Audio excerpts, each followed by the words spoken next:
Section 1. You will hear a woman talking on the telephone to a man about a car he is selling. First, you have some time to look at questions 1 to 4.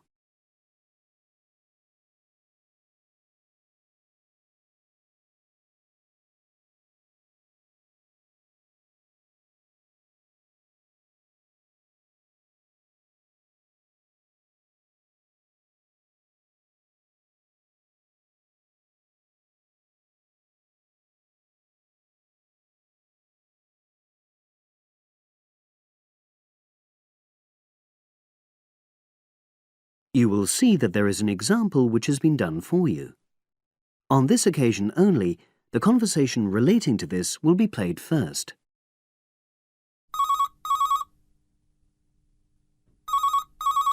Hello, Brian Park speaking. Oh, hello. I'm calling about the advert in the paper. For the car? Yes, the Mini you've got advertised for sale. Oh, yes.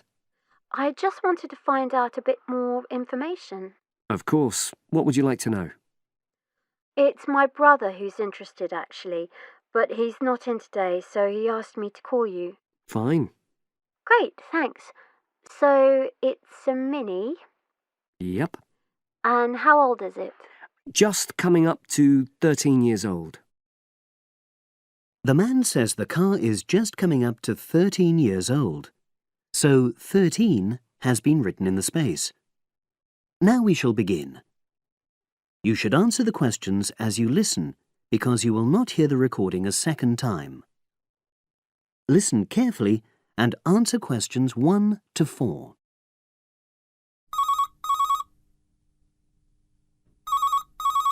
Hello, Brian Park speaking.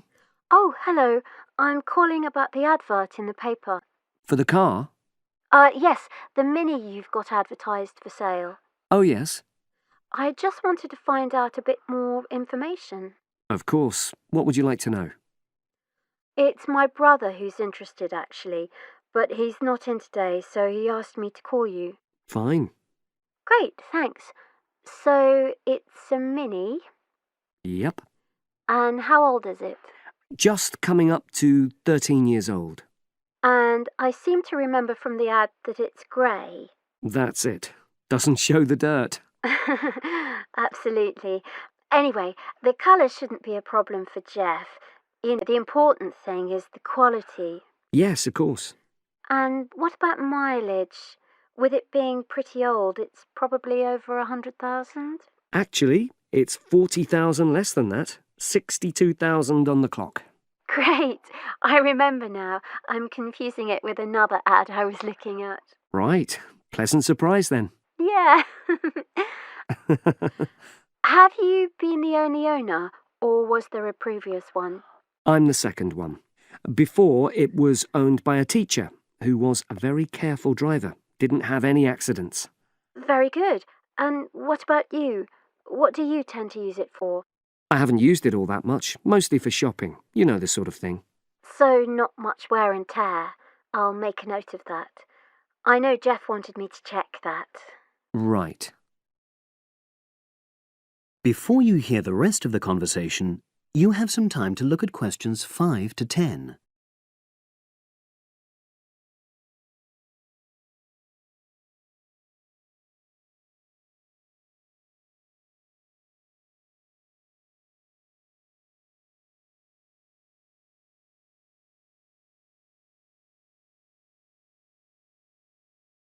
Now listen and answer questions 5 to 10.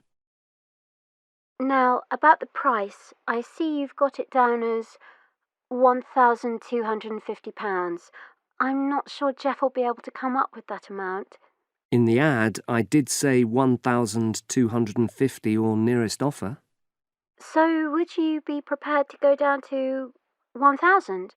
That's really too low, I'm afraid. 1,100? I might be able to go to that. OK, I'll make a note of that. What about tax? Is it due soon? Got another 5 months before it's due. Oh, that's a real plus, yes. I'll make a note of that. OK. Now, you say it's in good condition. For its age, I'd say yes, definitely. It's just been serviced and there were no major problems. Major. I'd be able to show you the service report. The only thing is, you'd have to get a new tyre in the near future. Though it's still okay, you know. It's certainly absolutely safe at the moment. Okay, fair enough. Yes, I understand. And the garage also mentioned that one headlight could probably do with replacing. They think there's a fault there, you know, intermittent. Well, we'd obviously look at all the documents, but that sounds very straightforward. Of course. I've got all the service documents up to date, and you can look at those. Well, it all sounds pretty good, and I know my brother will be interested, so would it be possible for him to see the car? He's back from his trip tomorrow and away tonight, so how about tomorrow? Tomorrow? Wednesday? I'm afraid that's not possible. I'm out pretty much all day. Well, Thursday then? That'd be fine, yeah. In the morning? Yes, that'd suit me perfectly. Great. Now, you'll need my address. Oh, yes, of course. What is it? It's number 238, 238? London Road. Oh, that's easy enough. Yes, very straightforward. So I'll pass on these notes to Jeff, and he'll see you in a couple. That is the end of section 1. You now have half a minute to check your answers.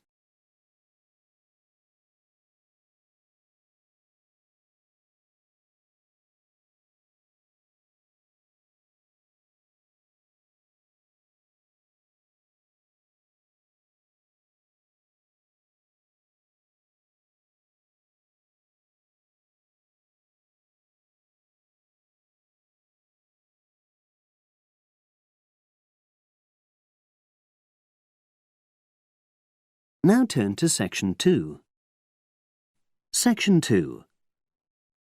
You will hear part of a podcast for visitors to the popular holiday region called the Trelaw Valley. First, you have some time to look at questions 11 to 14.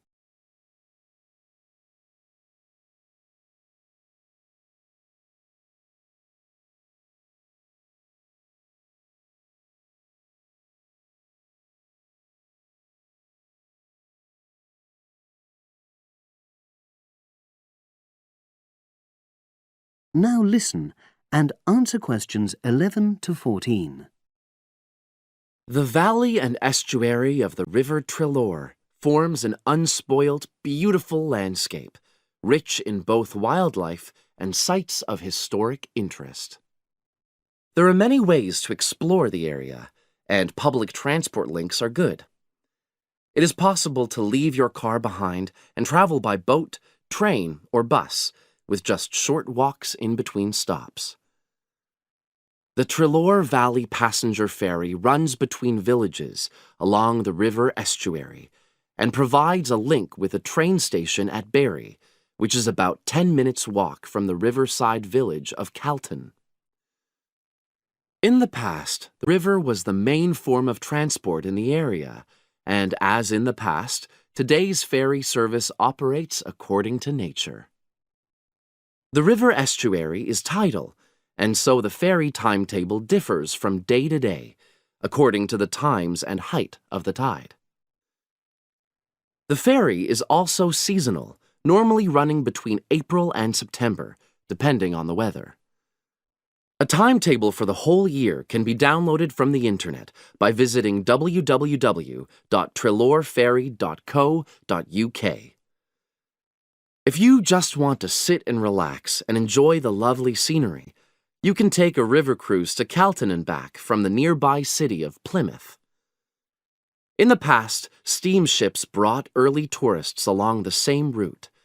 Queen Victoria and her family enjoyed such a trip in 1856. The journey is quicker these days. The round trip takes between 4 and 5 hours, depending on tides and weather. If you prefer, you can travel upriver by boat and return to Plymouth by train. All cruise boats and trains have wheelchair access. For more information and for departure times, ring Plymouth Boat Cruises on 017-528-23104.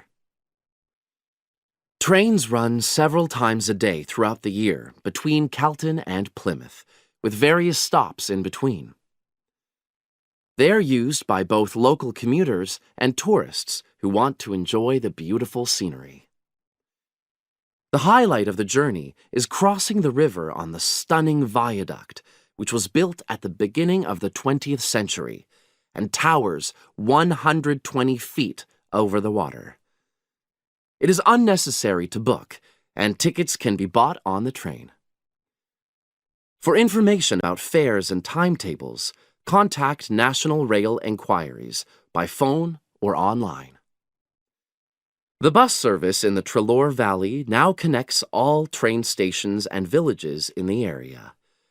Especially for holidaymakers, there's a Rover ticket which can be used at weekends and on national holidays, and allows unlimited journeys on those days. The Rover ticket provides great value for money and is now even cheaper than it was last year. An adult ticket costs £5.50 a day.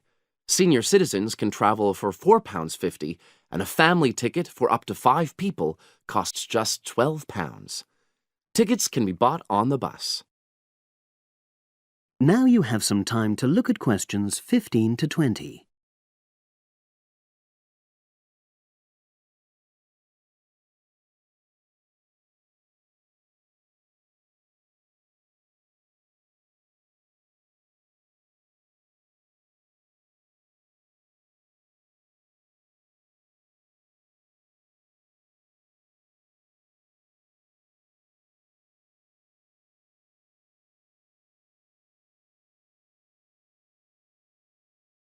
Now listen and answer questions 15 to 20.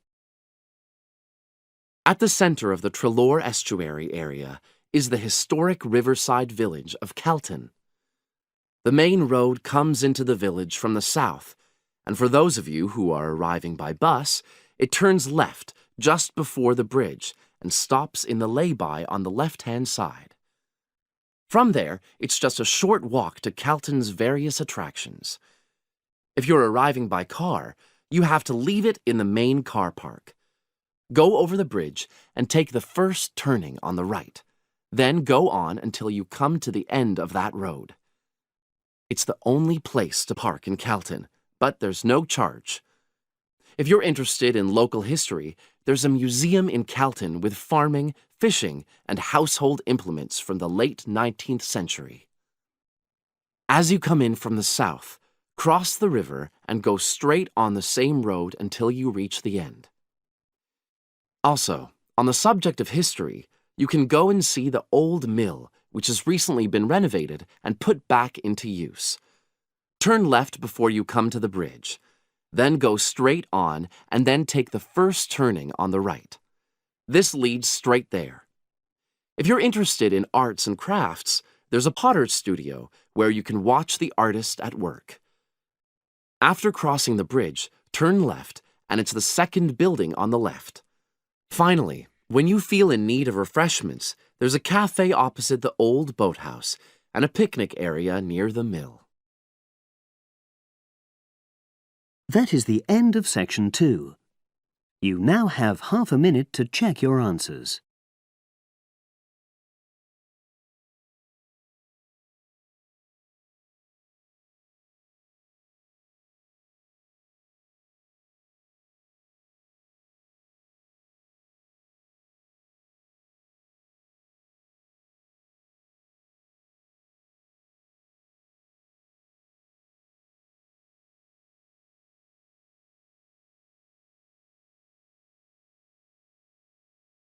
Now turn to section 3. Section 3. You will hear 2 geography students talking. An older student, called Howard, is giving advice to a younger student, called Joanne, on writing her dissertation. First, you have some time to look at questions 21 to 24.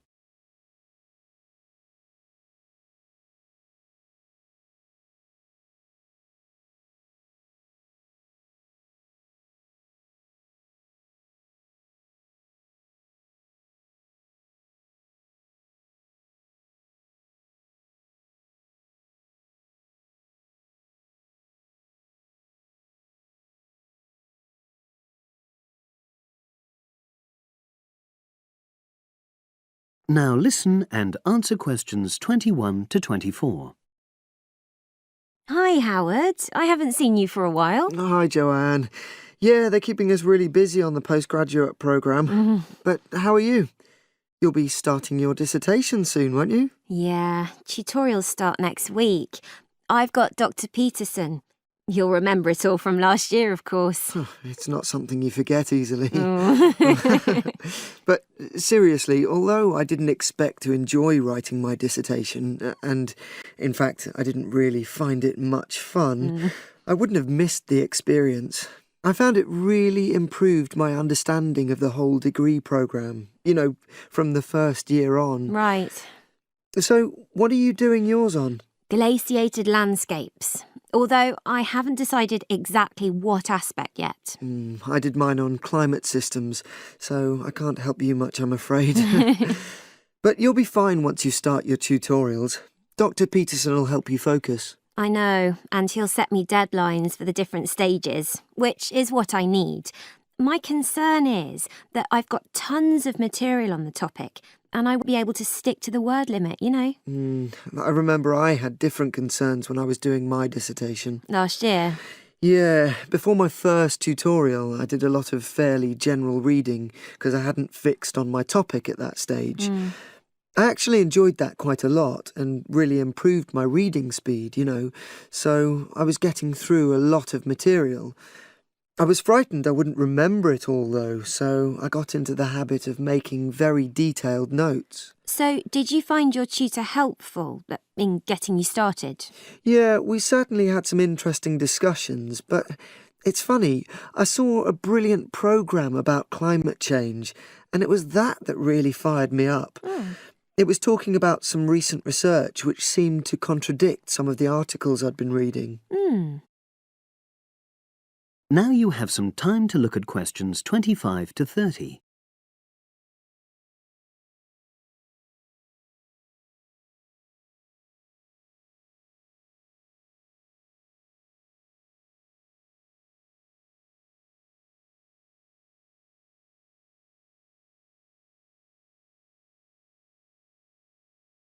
Now listen and answer questions 25 to 30. So you say your tutorials start next week? Yeah. Well, the first month's crucial. You've got to meet your tutor and decide on your focus, but don't become too dependent on him. Don't see him every week, only when you want to check something. Right. Once you've got the focus, you've got to get reading. It's helpful to look through the bibliographies for all the course modules relating to your topic, and get hold of any books you think you'll need. I haven't got much money. I mean, get the books from the library, far better. And I suppose I should prepare a detailed outline of the chapters? Yeah, absolutely.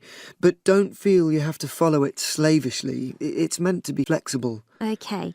Now, I'm someone who likes to get writing quickly. I can't just sit and read for a month. Not like me, then. But if that's what suits you, your natural approach, then you really ought to start immediately and write the first chapter. Right. Now, Joanne, about the library, it's worthwhile getting on good terms with the staff. They aren't always helpful with undergraduates. I suppose they focus on postgrads more. Maybe. But show them you're serious about wanting to do good work. And what if I can't find what I need? Well, there's interlibrary loans. Borrowing books from other libraries, but I've heard it isn't all that reliable. You're right, but you probably won't need it anyway. Be positive. The library is likely to have most things you need. And during the dissertation writing period, you can take out 15 instead of the usual 10 books. Should I look at previous year's dissertations? You can do. But I won't know which are the good ones. The library only keeps the best, and the staff can advise you. Are they willing to do that? Oh, yeah. And I'm worried about getting journal articles from the electronic library. Well, have you tried to find any yet? No. Well, you should. It's really straightforward. That's obviously something I'll have to look into. Dr. Peterson will help. Yeah, I know I can go to him if I have any worries. Except he will be away in the second month. It's the holidays. You should ask him what to do while he's away. Gosh, yeah. But I suppose I can get a lot of support from course mates. I know a couple of people who are thinking of doing the same topic as me. Take care. Collaboration can become dependency. I think you'd better see how that works out, what the people are like. You're probably right. About other reading, I suppose Dr. Peterson will recommend plenty of good articles to get me started. One thing I'd find out is what his attitude is to internet sources. Surely not in this day and age. I'd better get that sorted out right at the beginning. I would if I were you. And I've also got some questions about the research sections. How much time I should spend explaining the process? Well, I think that's up to you. You can see how it develops as you're writing. OK. It's the same with things like time management. That's something a tutor can't really help you with. I agree. So, is there anything else you need me to go over? That is the end of section 3. You now have half a minute to check your answers.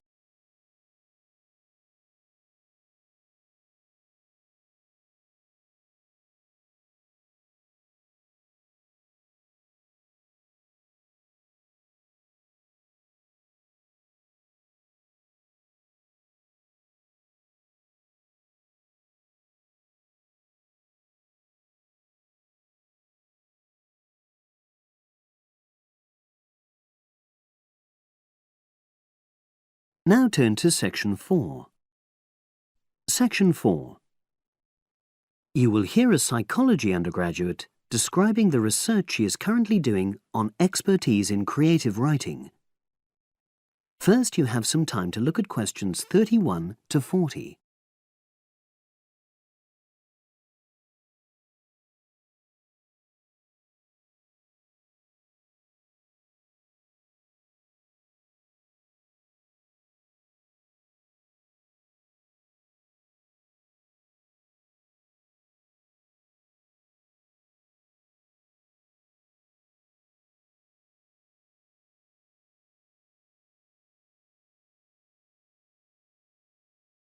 Now listen and answer questions 31 to 40. For my short presentation today, I'm going to summarise the work I've done so far on my research project to explore expertise in creative writing. Essentially, I'll share with you the process I underwent to gather my interim findings. First of all, I should give a little relevant background information about myself. Before I started my current degree course in cognitive psychology, I studied English literature, and as you can imagine, this meant I spent a great deal of time thinking about the notion of creativity and what makes people develop into successful writers. However, the idea for this research project came from a very specific source. I became fascinated with the idea of what makes an expert creative writer when I read a well-known 20th century writer's autobiography. I won't say which one at this stage, because I think that might prejudice your interpretation. Anyway, this got me thinking about the different routes to expertise. Specifically, I wondered why some people become experts at things whilst others fail to do so, in spite of the fact that they may be equally gifted and work equally hard. I started to read about how other researchers had explored similar questions in other fields. I began to see a pattern that those studies which involved research in a lab were too controlled for my purposes, and I decided to avoid reading them. I was quite surprised to find that the clearest guidance for my topic came from investigations into what I call practical skills, such as hairdressing or waiting tables. Most of these studies tended to use a similar set of procedures, which I eventually adopted for my own project.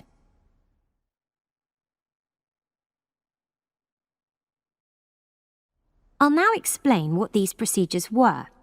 I decided to compare what inexperienced writers do with what experienced writers do.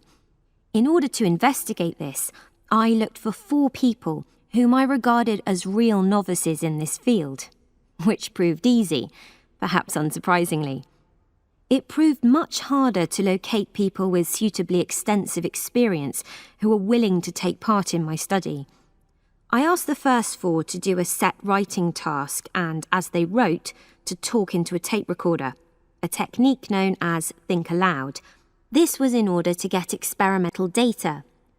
Whilst they were doing this, a research assistant recorded them using video. I thought it might be helpful for me in my transcriptions later on. I then asked 4 experienced writers to do exactly the same task. After this, I made a comparison between the 2 sets of data, and this helped me to produce a framework for analysis. In particular, I identified 5 major stages which all creative writers seem to go through when generating this genre of text. I think it was fairly effective, but still needs some work, so I intend to tighten this up later for use with subsequent datasets. I then wanted to see whether experienced writers were actually producing the better pieces of writing. So I asked an editor, an expert in reviewing creative writing, to decide which were the best pieces of writing. This person put the 8 pieces of work in order of quality, in rank order, and using his evaluations, I was then able to work out which sequence of the 5 stages seemed to lead to the best quality writing. Now, my findings are by no means conclusive at this point. I still have a long way to go. But if any of you have any questions, I'd be happy to answer them and go. That is the end of section 4. You now have half a minute to check your answers.